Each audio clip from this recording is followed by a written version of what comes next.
Hi, I'm Gordon Bowman, the creator of the Scooter Diaries, and I'm visiting my mom, Tove Bowman, who actually lived the adventure, and we thought we'd get a few thoughts. So, Mom, you accepted Dad's proposal after only 3 weeks of knowing him. I'm wondering, was that more common back in '59, or is that as crazy then as it sounds today? I think it was still crazy back then. I just did it anyhow, yeah. Well, what made you say yes, though, after 3 weeks? Well, I was close to 25 when he was close to 30, and I guess we were both ready for a relationship or whatever. And when I got invited home to the farewell party, or going away party rather, I saw how he treated his family dog, little Ginger. Not forget it. Yeah, that's it. I said he couldn't be bad to a human being if he put the way he treated. So I owe my existence to that family dog. Yes, you do, and I've loved dogs since too. So you went 10,000 miles on a scooter over dirt roads, hundreds of miles through volcanic dust. Cobblestone roads too. Yeah. I know a lot of the roads were really rutted, and it was taking its toll on the scooter. I imagine it was really taking its toll on you two too. That's the sort of adventure that could make or break a relationship. Yeah. Why did it not break yours? Why did it make it? Well, I guess we were both mature enough, and maybe we loved each other enough that we were ready to put up with each other and figured out how to do it. Or is it maybe just that you're both stuck in the middle of Central America and what are you going to do, right? The middle of the mud, and where are you going to go? So you figure out how to figure things out. So you think you two knew each other a lot better after that trip? You betcha. So maybe 6 months on a scooter going through Latin America back then is equivalent to 10 years of marriage? It was both fun, but it was also a trial because the roads were awful, and lots of things were not the way it is today, and it's different. But we did it. So how did you carry all of your stuff? I mean, there's two of you, all your luggage, a portable typewriter. I don't know. I can't imagine how we got that in there. Plus, like a spare can of gasoline. How did you get it all in? We stuffed all our clothes that we were allowed to take along, because when I arrived in Mexico for the wedding, all the suitcases I brought along, they were shipped back home, and so your father said everything has to go in one suitcase, half for you, half for me. So I was allowed one pair of decent slacks when we got to the city, and one dress, a silk dress that packed into nothing. I remember the story of the dress. Yeah, we told Bert later on when I got home. I was so sick of That's the story I remember. looking at it. But then there was one pair of pants to wear while traveling. So sometimes we got pretty dirty before we got to a place where we could do some laundry and what. So Dad had one pair of traveling pants, one pair of dress pants that was used in the city, and that was it, you know. And even the jacket that he was married in was shipped home. That was his university jacket. So that was shipped home. And we had the absolute minimum with us. And then the typewriter was on top, tied on, and then we tied the gasoline tank, a gallon tank that we put extra gasoline, because we couldn't make it from station to station. So it wasn't, the roads that were not, first of all, they were not built. And whatever the tracks that were there were not, there was not enough, it was not for a scooter with a small gas tank. And so the Pan American Highway, it existed in some spots, but in other spots, not so much, or just barely? It was sometimes, some places was just a link. Like I said, some of the worst were ruts, and like we would call a bad bush road today. Mm-hmm.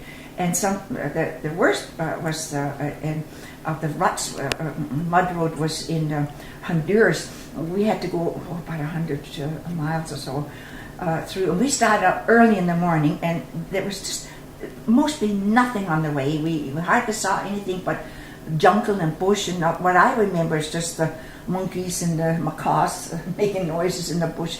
And then you could tell that the road between there and Nicaragua had just been used by trucks. I don't know how even a car could get down, because I think they would have scraped the bottom, because the ruts were this deep. And sometimes when we fell in one of those ruts, the sides of the motoneta would scrape up against, so sometimes we got stuck in the ruts and couldn't get out, because it was quite a lift to get it out. I think the scooter weighed about 250 pounds roughly. I think to remember that. And so get it out was a hardship. And then if we did get it out, we'd have a path, the upper part of the ruts in the center, or where the torch would pass over.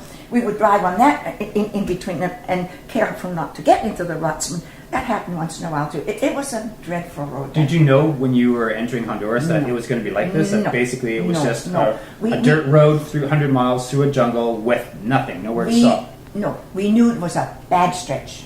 Okay. And we were told that you've got to get through this in a day because there's no place to stop. Okay, so at least you knew that, yeah. Yeah, so we started out early in the morning, and it took us all day to get through, and we were worried. Dad was really worried about getting through before dark because otherwise we'd be stuck in the jungle at night time. As it was, we just barely made it to the first the immigration center there in Nicaragua, just at dusk.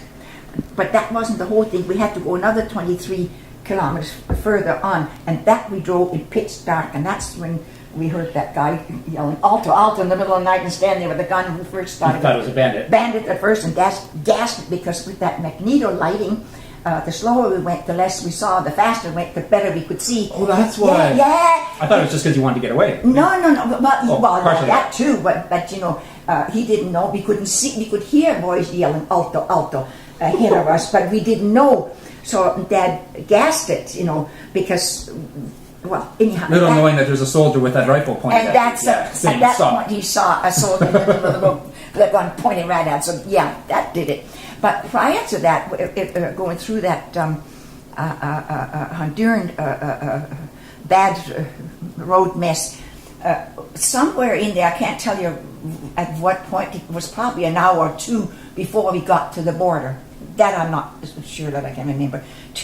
I would say about 2 hours before getting to the border, all of a sudden there was a stocky man standing in the middle of this godforsaken road, rut mess and so on, and he had military clothes, what do you call fatigue on it, yeah, and with a rifle and standing right there in the middle and to stop. And so we stopped. And there was nothing around it other than a little jungle path, maybe about 4 or 5 foot wide, just like a walking path. And anyhow, he stopped us at first, and then he said passport. So we got the passports out, and Dad always had them in my purse, and so got them out and he handed them. So the man stands there viciously looking through and blading through and going through. All of a sudden, he must have come to the picture and realized, because the man obviously couldn't read. But never mind, he was in authority because he had the gun. It was upside down. Yeah, the upside down. So when he got to the face with the picture of it, they very quickly turned to the head, and then he kept on it. And then he said, in motion to Dad, and said to Dad in Spanish, "You have to follow me." And I was left then with the scooter in the middle of this jungle, godforsaken place in the middle of the jungle, and Dad disappeared with this man and down a jungle path. But still, from where I stood, I could not see anything at the end of the path, and because it must hurt. And then Dad came back and he said there was a building there, and there were half a dozen people, guys in there. But they really asked him this and that and this and that, and they made him empty all his pockets and took everything out of his, So they really grinded. So what were you thinking? You're left there at the scooter wondering. I don't know because there was no customs check. No. And it didn't say customs on the guy's uniform. You're thinking maybe they're just taking him out into the jungle to shoot him or something. I had no idea what was going to go up. No. At that point, I had no idea. And I did not like it. Yeah. No, but eventually, it was a long wait, maybe 40 minutes or so. And finally, Dad came back and he said, "Well, I don't know what that was all about." But they really scrutinized him. And now, at that time, he set up his passport periodista reporter. And there was another place too where when we came back in Cuba, they really scrutinized your father because it said reporter. In fact, at that point, I'm jumping from one to the other. I know. Near the end. Yeah. But there was another time that he definitely had spy on them. Yeah. I remember that story. Yeah. Yeah. That The was guy asked him people. all these questions, pretending to be an American tourist. And, Yeah. And then afterwards- I turned around and looked. Hey, Dad! I said, look at this guy. He's getting into a security jeep. So there you go. Yeah. They had, that was the day after we had landed. So they must have paid them, and they must have known, followed which hotel we went to, and where are we, and whatever. Yeah. Okay, so how about a final question? The book is all done. It's ready to print. You've read it. We're going to add this story, by the way, about Honduras that you just mentioned. Yeah. What are you hoping people are going to get out of this? Well, I hope that it opened people's eyes to the world, and they can go out there and learn things that are not the same as at home, where all people are comfortable. And that's another thing I could add there too, because when we travel, we bought American Express traveler's checks, because in those days there was no such thing as a credit card. Right. And today the young people, they grow up, well, we've got a credit card and everything is easy, you can travel, you can go all over the world. It wasn't so then. There was no credit cards then, so we put all our money into traveler's checks. Well, they were okay through Central America, but when we got to South America, forget it. When we left Bogota, it was a nightmare to get a lousy $10 even cash. So there were several times we ran out of money, and we just barely had enough, whatever currency with the country, to pay for our lodging or some food. And we actually got really desperate. One place in Colombia, we were down. It was. I think the town we were getting into was called Popayan, and at that time we were caught in the rain and whatever, the rainy season. But we were at a place, and we did not have money to put in the scooter. We were no gas, and we could not. They would not cash out American Express travel checks. So was this in a little town, or actually right in Bogota? It was in a small. No. This is south of Bogota. Yeah. We were in a little town, maybe an hour outside of a place called Popayan. Popayan, I think, would have been maybe a provincial capital or something. But anyhow, a man came along and he said to us, "Are you having troubles?" "Yes, we have no money and they won't cash our traveler checks."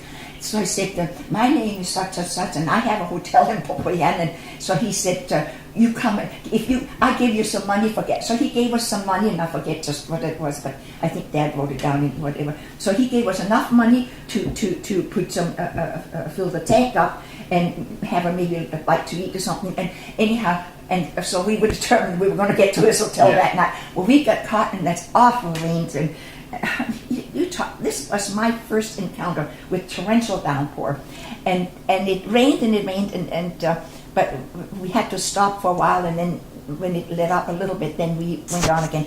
And if you can imagine driving in clay and skittering all over, well, that's how we ended up and getting into Popayan. We were absolutely, I've never been so sopping wet and soaked to the skin. And we got in there, and that was another mess. But anyhow, we got to this gentleman's hotel and found it and paid him back. But we found it in that town. Again, we had to go and beg bank managers to please cash our checks. And they always took the $10 ones and we could not. So we eventually... we got some money there, and so we could pay this man off and go on. And then eventually we ran in Ecuador when we ran into real trouble about when the scooter broke in half, and it literally broke in half because the about an inch away from the steering shaft it broke off. So the whole frame. So the only thing that held it together was the fender, and that was just about the end of us there going over the brink. That was a deep valley on the one side and a cliff on the other. But eventually, that's another long story. Dad was riding on top of the bus, hanging on for dear life, and I was sitting inside the bus playing for dear life. I wish someone had taken a picture of that one, actually. Yeah, well, with this, again, back in those days, you didn't, that's something else that young people will learn today. Today, they can go snap, and take a picture with whatever, even the telephones. Oh, hey, we didn't have telephones, we didn't have this, and we couldn't even phone home. And in those days, you didn't take pictures as frequently as today. It was rather expensive. And so we took slides, and of course, half the time we just didn't take the time to stop. And we did have close to 600 slides, and that was pretty costly. And talk about the slides, we lost a lot of the ones good from Costa slides. Rica, Almost everything from, we have very few from Costa Rica. We had a little bit of film from there, but anyhow, the reason for that was because Dad had bought 36 exposure, what's it called, Ektachrome, Ektachrome, I think it was called. Ektachrome, yeah, I think. Yeah. And I know they existed in South America. Yeah, from Guatemala we saved them, and when we got them home, we would send in maybe 10 or 20 at the time, and they sent to Toronto. In Toronto they pulled out 20 jump, and that was it. So we lost 16 pictures of that. Father just about hit the ceiling over that one. I can imagine he was pretty. Well, they cross. give you a free roll of film. Yeah, thank you. Thanks, Dakota. Yeah, free roll. That didn't do as much good. He lost things of llama trains in Cusco, and we lost lots of beautiful things from Costa Rica that was just right down the drain. They chopped them off in Toronto. You know, I bet after seeing this video, a lot of people from the Lammy Jammy are going to be looking forward to you coming there. Yeah. I don't know. But I'm going to tell them. Well, you said what people have learned. Well, what we went through with the money was pretty bad in those days. Now, American Express traveler's checks, if they still have them, which I think they do, they can be cashed just pretty well all over the world. I'm sure it's not a problem today. Yeah. Not today, but like when we did it, that was a real problem. And that's something that the young people who travel today will not encounter, but they can probably encounter other things. But that was one of the main things for us. It was a different era for sure. Yeah. And eventually we did go to Guayaquil, and then that's another long story about how we had to fight for a whole hour in there and finally changed everything into currency. And that's when I stuffed it here and there, and the socks and boots and everywhere. That was a famous story with Dad with his shoe off, slamming it on the counter. I want my American money. And finally the manager of the bank came and he said, okay, give the American money. And he said, now get out of here. Well, we got our money. Thank you very much. Yep. Yeah, but the traveler's checks were useless to us in smaller places, other than the big cities. Yeah. That was a major drawback. And if we had known, we would have made something that we could stash the money in a lining or whatever in the suitcase lining. Carry $3,000 cash. Well, whatever. If people had known from Guayaquil what we traveled with, we would have. True. You were riding back from there on a banana truck Yes. with an armed bandito sitting right next to you. If he had known how much money you guys had stuffed in your shirts, he probably would have. You know, ignorance is bliss. And when we were young and we did it and we didn't know the bad things, and that time Colombia had been pretty bad too, and we didn't know that. Oh, right, talking about ignorance is bliss. That's right. Yes, because in Colombia, when we traveled, we said, oh, they're the nicest people in the world. We never ever had a trucker passing us. Never. When we stopped for lunch every day in Colombia, always truck after truck would stop and roll down the window and ask us how we were. Well, it wasn't until after we came home I read that the truckers had banded together because the banditos were so bad. They would come down from the hills when they hear a truck climbing up the mountains slowly. You know, they would come there by horseback and they would come in, hold them up, slit their throat, steal everything they had on the truck. So they got so bad that the truckers in Colombia, they ganged together and said, we will never leave anybody stranded. And they all traveled with a loaded machine gun on the passenger seat, which we didn't know. And I guarantee you, your dad would never take me through that. So you were thinking, what a beautiful place this is. So safe. Yeah. I feel so secure. But, like I say, ignorance is bliss. But young people today, they should go out and see the world because they will learn so much. They will get an eye-opener. Like the North, I'm talking sort of mostly to the North American young people who live in the land of honey and with the education and means to travel. You don't need a fortune to travel. You can do, you can scrounge and you can do. You're young. You can do lots of things, and they should get out and see how other people live. And today, from some of the poverty, a lot of the poverty that I saw, and Dad and I saw, we had an eye opener there. And your dad always supported many children. Okay, he always did that. And today I have met somebody who does wonderful things and a job in Honduras. And today I help with them, and I knit and sew things that I can do in my old age for people kids who don't have anything, Right. parents who don't have anything, and not enough to feed their children. This is sad. And it's taken place within eyesight. And young people should wake up and realize just how well they are off in this country. That's my message. That's what I hope that young people, generations will take from this. That they're very, very fortunate to be living here in Canada and probably the United States. I think that's a nice message. Well, I like to think I'm a good Canadian. So if you haven't pre-ordered the book on Kickstarter yet, you have 7 days left to do it. We look for your support, and thank you for listening. I've been here with my mom, Tove Bowman.